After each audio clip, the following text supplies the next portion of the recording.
I'm your host, BrightLearn, and today we're tackling a topic that's been making headlines for decades: global warming. But here's the twist. We're not just going to skim the surface. We're going to delve into the science, the politics, and the controversies that surround this complex issue. And to do that, we're going to draw from a fascinating book by Patrick J. Michaels called Sound and Fury: The Science and Politics of Global Warming. Now, before we jump in, let's set the stage. The debate around global warming is often portrayed as a battle between two sides: those who believe in an impending climate apocalypse and those who are skeptical of such claims.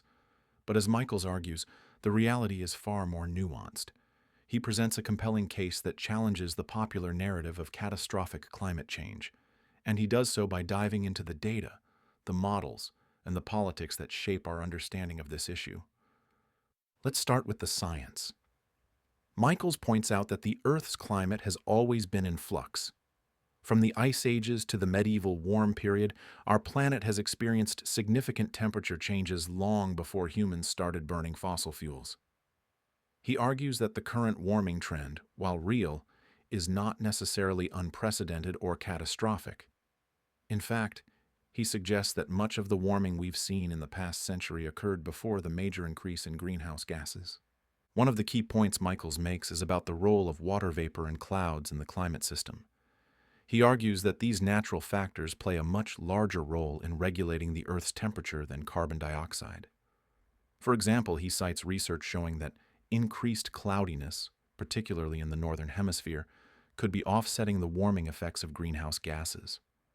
This is a fascinating hypothesis that challenges the conventional wisdom that carbon dioxide, or CO2, is the primary driver of climate change. But Michaels doesn't stop at the science. He also delves into the politics of global warming, and this is where things get really interesting. He argues that the debate has been heavily influenced by political agendas and media sensationalism. For instance, he recounts the story of James Hansen's 1988 testimony to Congress, where Hansen claimed with high confidence that the current climate was related to the enhanced greenhouse effect. Michaels criticizes this testimony for being based on flawed data and for exaggerating the certainty of the link between human activity and climate change. Michaels also highlights the role of the media in shaping public perception.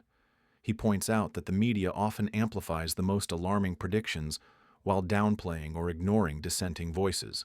This, he argues, creates a skewed view of the issue and fuels public anxiety. He cites examples like the Sierra Club's 1-800-2-WARM ads, which use conditional language to avoid outright falsehoods, but still manage to convey a sense of impending doom. But perhaps the most controversial part of Michaels' argument is his critique of the climate models. He argues that these models are far from perfect and that they often fail to accurately predict regional climate changes. He cites instances where the models have overestimated warming and where the observed data don't match the model's projections. This, he suggests, undermines the credibility of the models as a basis for policy decisions. Now, it's important to note that Michaels isn't denying the existence of climate change or the role of human activity. Rather, he's challenging the apocalyptic vision that dominates the public discourse. He argues that the data simply don't support the doomsday scenarios that are often portrayed in the media and by some politicians. So what does Michaels propose? He suggests that we take a more balanced approach to the issue. He advocates for continued research and for policies that are based on sound science rather than fear and speculation. He believes that a more nuanced understanding of the climate system will lead to more effective and sustainable solutions. Now, I know this is a lot to take in, and you might be wondering, what does all this mean for me? Well, that's a great question. The implications of Michaels' arguments are significant. If we accept his view, it means we need to rethink our approach to climate policy. It means we need to be more skeptical of alarmist claims and more open to alternative perspectives. And it means we need to focus on solutions that are both scientifically sound and economically viable. In conclusion, Sound and Fury is a thought-provoking book that challenges us to rethink our assumptions about global warming. It's a reminder that the truth is often more complex than it seems, and that we need to be careful about the narratives we embrace. As Michaels argues, the stakes are too high to let fear and misinformation drive our decisions. Thank you for joining me on this journey through the science and politics of global warming. I hope this episode has given you some food for thought and inspired you to dig deeper into this important issue. If you enjoyed this episode, please subscribe, rate, and review us on your favorite podcast platform.